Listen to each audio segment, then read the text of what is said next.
To say that the Philippines has been having an eventful run this 2020 is definitely an understatement. From the Taal eruption at the start of the year up to the ongoing COVID-19 health crisis, let us break down and plot the major events that had shaped investor confidence and sentiment in the past months along the groove of the Philippine Stock Exchange Index chart. Last January, we were rocked by the eruption of Taal volcano, which started on the third week of the month. The devastation due to the ashfall, which also reached nearby Manila, forced businesses to halt operations. It also prompted the suspension of trading at the Philippine Stock Exchange. On the 22nd of the same month, President Rodrigo Duterte signed RA number 11467, which hikes the excise taxes on alcohol and imposes new duties on heated tobacco and vapor products. On February, President Rodrigo Duterte signed EO number 104 on the 17th of the same month, which imposed a limit on the prices of various medicines and drugs. Later that month, BIR shut down the first POGO operator granted license by the Philippine government after its failure to pay the 5% franchise tax, which many thought to be the first of many. Lastly, it was on the 24th of February when the Senate Public Services Committee began its hearing pertaining to the franchise renewal of ABS-CBN Broadcasting Corporation. Last March, President Duterte signed Proclamation Number 922 declaring a public health emergency due to the increasing number of COVID-19 cases in the country. On March 12, a partial lockdown in the metro was enforced, while it was on the 17th when the entirety of Luzon was placed under ECQ or Enhanced Community Quarantine, which was followed by other quarantine protocols in other parts of the Philippines. While the month of April proved to be a breather, it was in May 4th when the franchise for radio and television of ABS-CBN had officially expired. 2 days later, President Duterte signed EO number 144 or the Balik Probinsya Bagong Pag-asa program, which aimed to decongest Metro Manila. A month later, voting 70 to 11, the House of Representatives Committee on Legislative Franchises denied the franchise application of ABS-CBN, thus putting an end to the saga that has gripped the nation for months. August marked the official start of the PhilHealth debacle pertaining to the alleged corruption in the state-run insurance corporation. This issue is still ongoing as of now. Just last September, President Duterte signed the Bayanihan to Recover as One Act or RA number 11494, a relief package worth 165.5 billion pesos.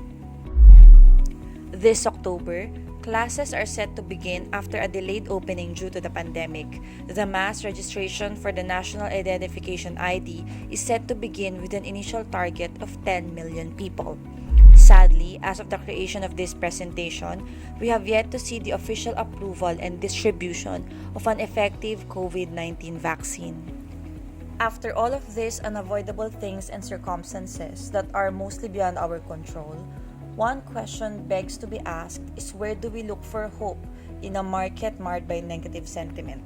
The short answer: let us allow the charts to direct us on where to begin our search for potential Philippine stock market havens at the time of COVID-19. For this part, I shall be delving into financial technical analysis of the PSEI as well as some of our chosen stocks. For more information regarding technical analysis, 2TradeAsia has a primer video, How to Invest in the Philippine Stock Market for Beginners, at our website at www.2tradeasia.com. We also offer an introduction on TA as part of our onboarding program for new clients. Now, without further ado, let us move on to today's discussion.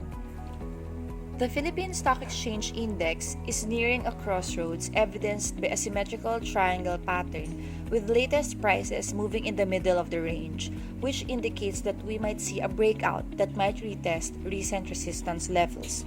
The said triangle formation, which started last March 2020, still continues as of the creation of this presentation. This can also be clearly seen in the way that the local benchmark has been trading and, more importantly, closing at near break-even levels with meager movements in prices. stock winners and losers are also oftentimes tightly racing against one another, thus creating a leveled market breadth. Overall, our call is to buy on breakout or trade the ranges of its component members. Support is at 5,100 while resistance stands at 6,600. MBT or Metropolitan Bank and Trust Company has been trading on a sideways movement since mid-March of this year.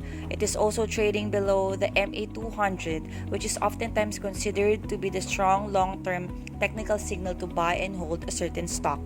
Our call is to accumulate near support as it holds and or buy on confirmed breakout because this stock has been one of the most battered in the PSEI, losing negative 41.18% year to date. Finally, it is important to highlight that its previous gap downs may prove to be formidable resistance levels moving forward. Support stands at 33, while resistance is at 43.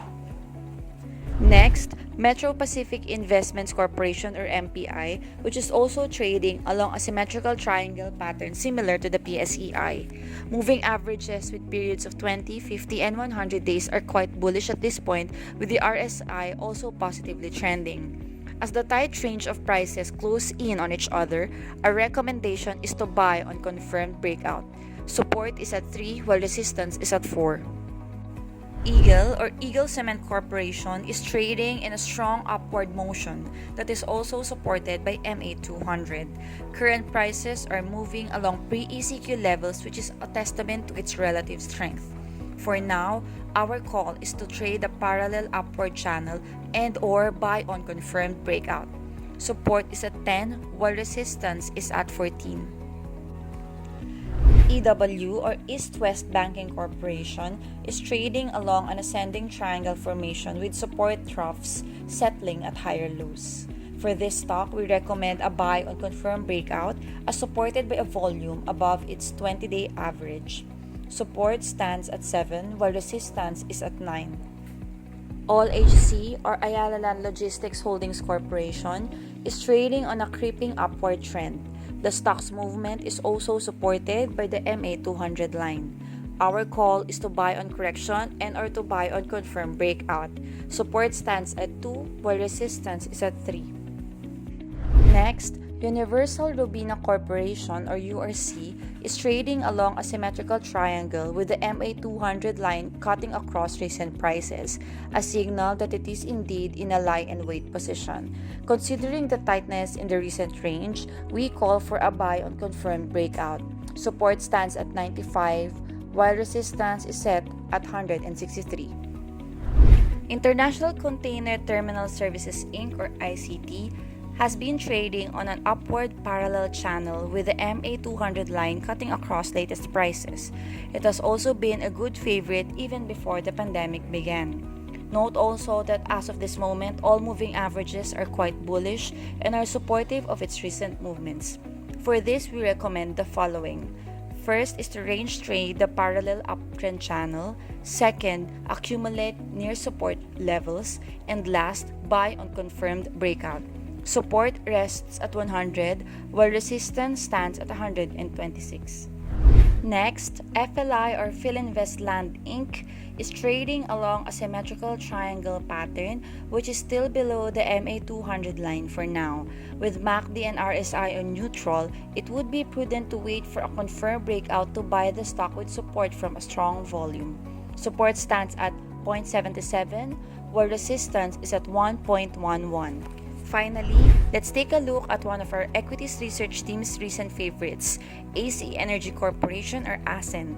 This stock is trading above the key MA200 line, thus serving as support, with most major moving averages counters supporting a bullish trend. ACEN is already trading above pre-ECQ levels, hence we recommend a buy on dips. Support stands at 2.55 while resistance is at 3.30. Up next, let's seek to provide perspective to the other movers of the Philippine Stock Exchange Index. Let us look at the local benchmark's top 10 winners and losers from the start of the year up until October 2nd, 2020. The index is still trading in the negative territory at negative 23.23%, with most of its component members in the red year to date. Out of the 30 index stocks, only 5 or 17% yielded positive returns year to date, while the rest languishes by up to negative 53.36%, as in the case of GT Cap or GT Capital Holdings Inc. Year 2020 has been one of the most trying times, not just in the Philippines but for all of humanity. Unprecedented events had pushed our collective limits to the extreme.